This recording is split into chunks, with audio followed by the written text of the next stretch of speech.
Baruch atah Adonai Eloheinu melech haolam shehakol nהיה b'dvaro. Chaim v'bracha, to life and for blessings.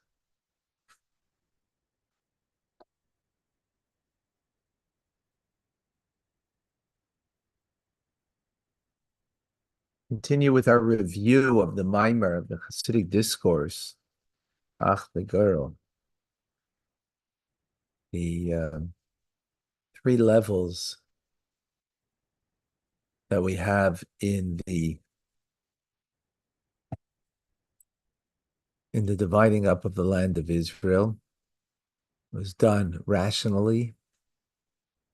It was done based on divine prophecy, and it was done also by lottery. And in those three ways, there's a way to serve God as we prepare to enter into the land of Israel. That's what the Jewish people, beyond logic. So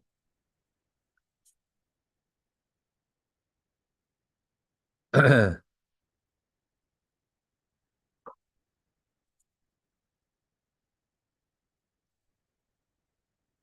all in preparation where the Jewish people are now more mature.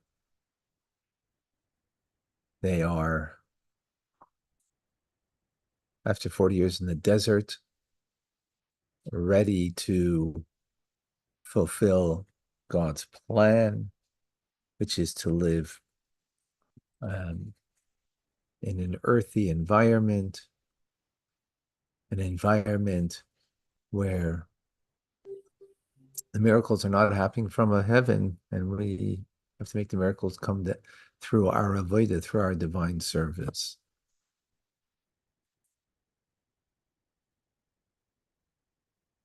So, and in that we have these three elements. So it means now going into an environment that there's a come down, a descent, but that descent is only to have a greater ascent thereafter.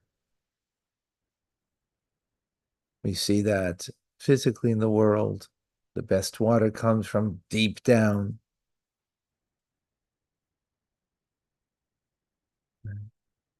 We see that in the phrase, Black I am, the beautiful daughters of Jerusalem, as we explained at great length.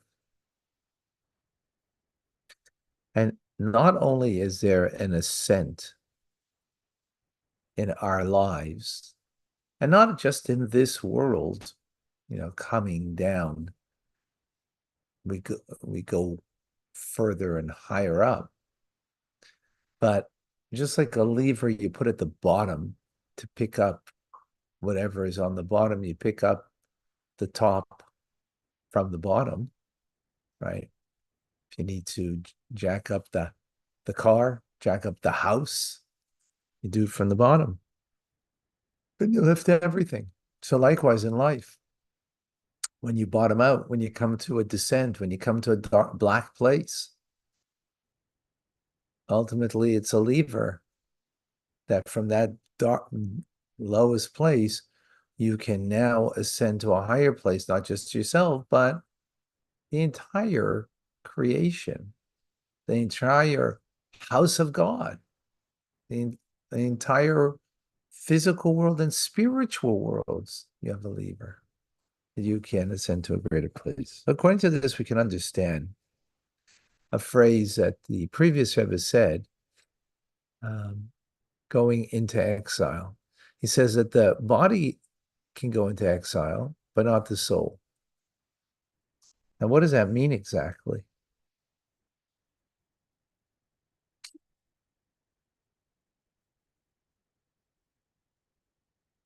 Body and soul are one entity, and what happens to the body, doesn't it also affect the soul?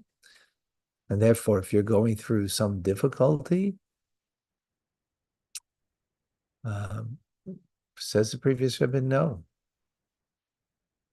How do we understand that? Well,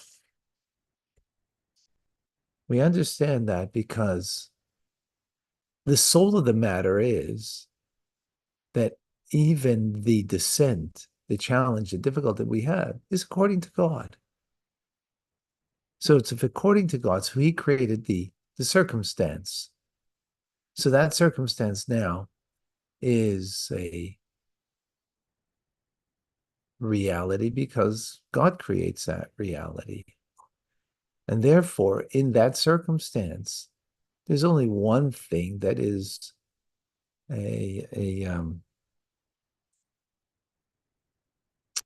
determinant, and that is, what does God need from me in this circumstance? What's the mitzvah I need to do now? And in that mitzvah, I have eternity in that moment. I have eternity. So this is something we can understand, not just our godly soul can understand, that when you are in a dark place, you are deep down somewhere. We can understand that that circumstance is al pi Hashem, is according to God.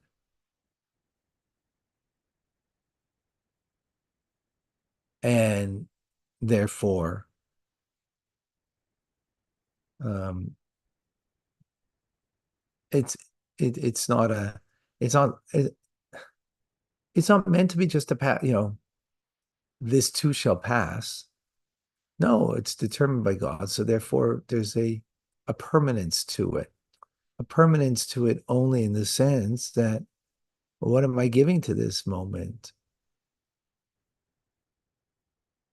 How am I giving permanence to it? Of course, it's not permanent because everything in life, is a journey in. Therefore, you're moving from place to place. But talking about the perspective on how to look at it. If you look at that, if you look at it merely that this too shall pass, so therefore you're just looking a way out. But if you look at it that this is God created this situation.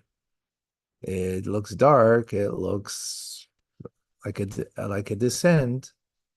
But if we know that God created this circumstance, therefore there's only a question of how I am responding to the circumstance in a way to serve God through Torah mitzvahs. And therefore I'm giving an eternity to it. And therefore, this is something I can explain to even my animal soul can get that, right? Can get that. Not just our divine nature appreciates that statement, that sentiment. Even our animal soul can get it, which means, therefore, that what are we saying? That moment that is down, that's created by God, and therefore there's something I can give to it that has eternity to it, means that the whole point of it is only to go to a higher, greater place. And it's only very clear that the whole purpose is only but that the Aliyah, that there is a descent in order to have a greater ascent.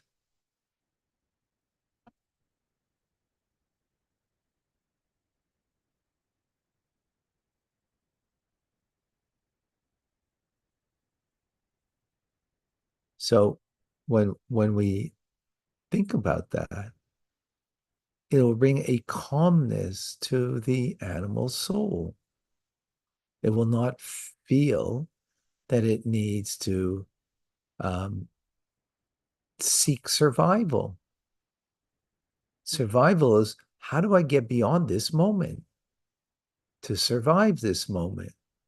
Because I'm in a low place, dark place. But if it's not, if it's coming from God, and now the question is just what am I giving to it to make it eternal, this moment, which by me giving to it the mitzvah in that moment, I am then elevating it totally to a greater, higher place. And that's the only reason why this happened. So again, I don't need to survive the moment. I'm going to thrive in this moment. Very powerful.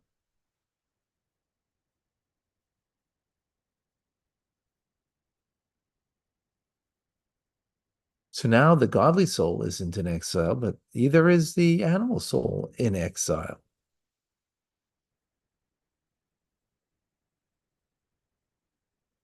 Because now that you get it, there is a calmness. Yeah. And that will allow me to rise up to the occasion, which is amazing. Now, if that calmness is not something you're going to be able to achieve, because calmness means the emotional um, makeup of the animal soul is calm, you know, which is, it's not seeking survival. And survival, you know, means on many levels. Survival doesn't mean just physical survival, it could be emotional, psychological survival, right? Okay.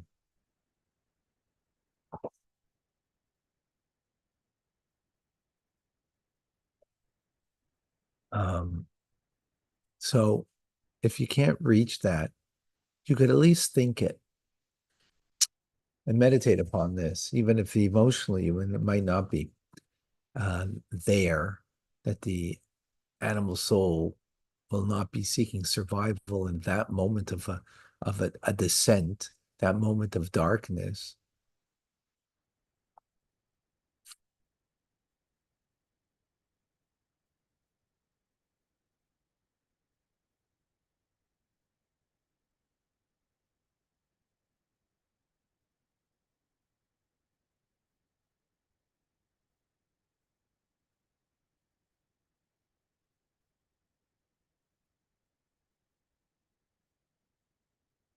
Um, so you're going to be still, you know, have that challenge emotionally. So how to deal with that emotionally, even though you think it, and as Baal Shem Tov says, if you think something, then that's where you're at. That's where, we live in our thoughts, and that's where you're at. Even though emotionally, maybe you're still a little, agitated. Well, then through prayer, we can then bring a subjugation um, through prayer, because a prayer means should be done in a place not of frivolity, but a place of subjugating oneself, that that you're standing before God, you're talking to God.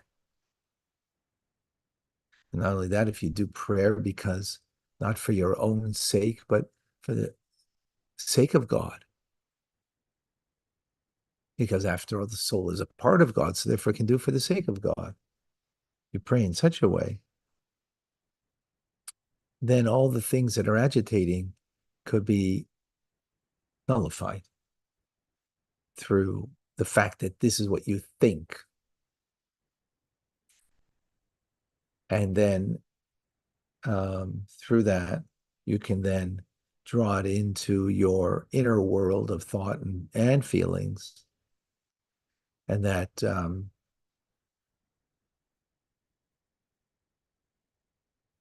it will then be brought into action. So, which that's something that we can, again,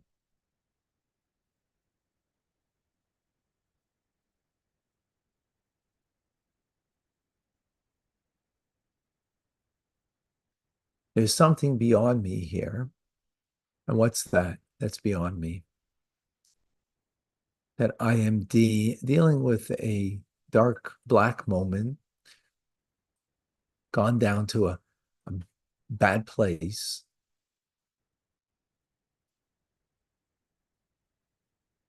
and yet at the same time, I can truly believe and know and bring it into my internal world that this is only God's loving kindness to bring me to a greater place. God's goodness, because he's only but good.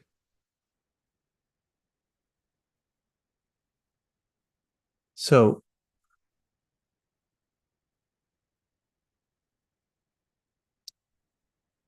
so all of this awareness then can bring me to the three elements that are important in divine service. So it'll bring me then to act in a certain way, going away from negativity and doing good, which is the rational part of our divine service. There's right from wrong, right?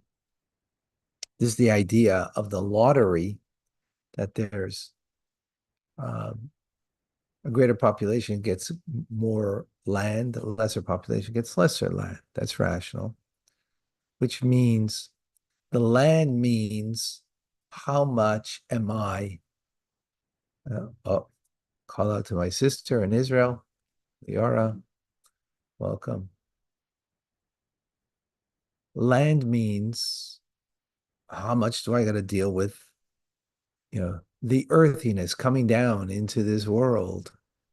So those who have greater capability get more land in order to deal with, right, the people who have more wherewithal that they've been given from on high, from God, right? So they'll have more of a capability to deal with the earthiness, with the good and the bad and the ugly.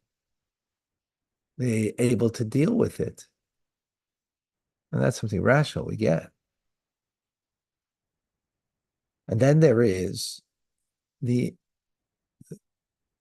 Ruach HaKodesh, which is the divine prophetic vision that there was in the determining what piece of land you get. What do you got to work with? And prophetic vision means that a person is aligned with God in such a manner that not only their thought, speech, and action, not just their external world of self-expression is aligned with God, but the inner world is aligned with God. What's the inner world? Is that they see the world from God's perspective. They emotionally are aligned with God, which is the 10 powers of the soul, representing the 10 divine attributes of God, right? 3 intellectual and 7 emotional. That part of the person is also aligned with God, right? That inner world, which is like the idea that the animal soul can appreciate and understand, right? Get it in such a way that it can calm the agitation or the seeking of survival that the animal soul in us is, naturally bound to, naturally inclined to. That you are not seeking survival. You're able in the down moment, in that descent, in that difficult challenge, to have an inner calmness, because you know that this is perfectly orchestrated from God. And you know that there's only one thing that is my response is the mitzvah that I'm giving to this difficult down moment, right? So my inner world gets that. And then, I mean, we can get it at least. Can get it in such a way that it becomes a part, right? And then finally, there is the division of the land of Israel that was done by the lottery. Lottery means it's beyond logic. What does it mean it's beyond logic? So what we explained till now is, something that we can appreciate, understand. But then there's a part of me that is beyond that we can appreciate, understand, or deal with my inner world, and that would be to rise beyond rationality, beyond the human condition, and that would be Amunah, right? That in the end, this moment of going down, take it on faith. I just accept. This is what it is. Emunah. I give. Wow. My gosh. This is just amazing. Why is it amazing? Because I learn with my daughters every week. And yesterday we learned one. And now I'm appreciating this what we're learning over here, and our discussion that we had yesterday. Okay, so as we take it, we take it that on faith means that's beyond rationality. We gave rationality to understand what it means to have this come down, ultimately to have a greater ascent, right? God is only good, and therefore He only brings us to a difficult, challenging moment, so we can have a greater ascent that comes from it. So we explained it rationally. We explained it how it's also part of the inner world of our emotions. But then finally, the third level is how we prepare to enter into the land, how we deal with life, is that it's a geirah. It's beyond rationality. Just accept emunah. That's one level. The second level is bittul, self-effacement, right? Self-effacement meaning that it's not about me. It's about what I'm needed for. So I'm just able to put myself aside. And when you explain it rationally, to your animal soul even understands that life is not about survival. Life is about that God created this moment. Therefore, it's eternal, this moment. And therefore, that I give something eternal to this moment. The mitzvah that I do in this moment, that's all rational. That's all like what I'm getting. Right? And what I appreciate and understand. But then there is the bittul. Then it's not about me. It's not about my ascent, even. It's just what God needs me for, period. When we have that emunah, and that this is what it's about, then we'll come to the complete goodness, and we'll merit to be able to see it in our lives, the fruit of that effort that we just went through that dark moment, through that going down. And we'll be able to that, and that's what the first, only through the gorel, through the lottery. In other words, that's how you get the division of the land. That's how you get your life. And you'll have that a neshama, a soul and a body, literally in your life. Wow. Wow, wow, wow. That was extremely powerful.